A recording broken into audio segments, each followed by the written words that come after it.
शरीर के सारे अंगों तक रक्त पहुंचाने के लिए हमारा हृदय रक्त को एक खास दबाव पर पंप करता है और इसी दबाव को रक्तचाप या ब्लड प्रेशर कहते हैं। ये समझने के लिए रक्तचाप होता क्या है, ये वाला वीडियो देखो।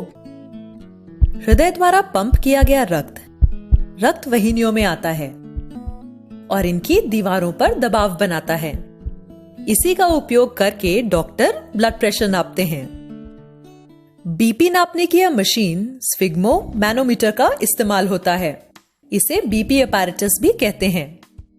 Knob, cuff, rubber tube, rubber bulb, rubber valve और गेज, इसे ऐसे खोलते हैं।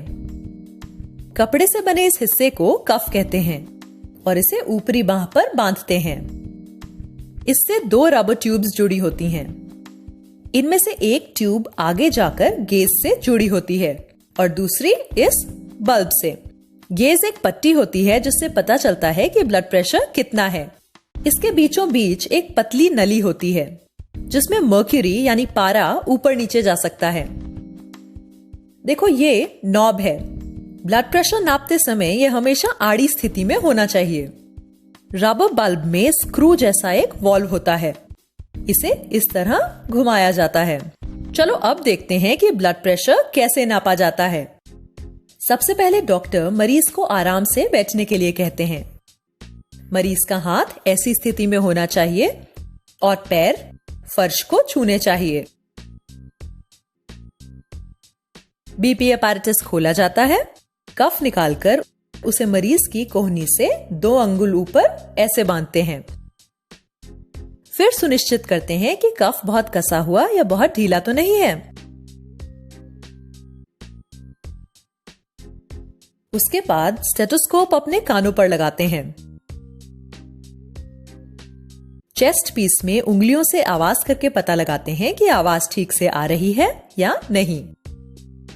स्टेथोस्कोप के चेस्ट पीस को कोहनी के बीच इस प्रकार लगाते हैं। इसकी चिकनी गोल सतह को त्वचा के साथ पूरी तरह से संपर्क में होना चाहिए।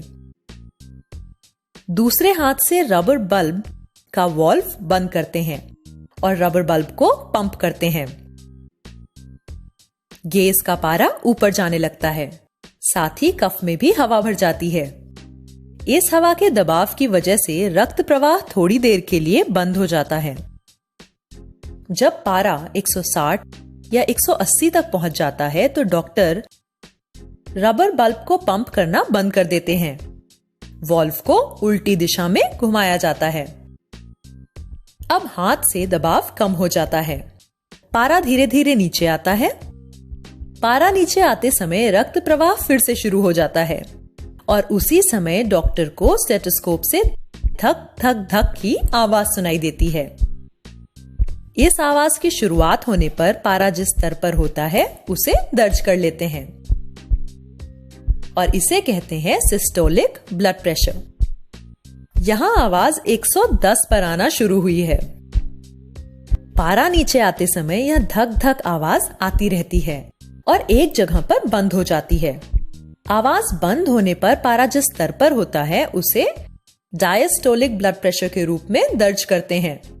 यहाँ पारे के 70 पर पहुंचने पर यह आवाज आनी बंद हो गई है तो वॉल्व को पूरा घुमाया जाता है। डॉक्टर कफ में बची हुई हवा को निकाल देते हैं। स्टेथोस्कोप को कान से निकालते हैं। मरीज के ऊपरी बांह में लगे कफ को हटाते हैं और बीपी अपैरेटस उचित जगह पर रख देते हैं।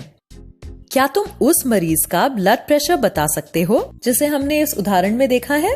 वह है 110 सिस्टोलिक और 70 डायस्टोलिक या 110/70 मिलीमीटर ऑफ मर्क्यूरी। इसे ऐसे लिखा जाता है 110/70 mmHg। mmHg ब्लड प्रेशर को मापने की इकाई है। 110/70 मिलीमीटर ऑफ Hg यह सामान्य ब्लड प्रेशर होता है।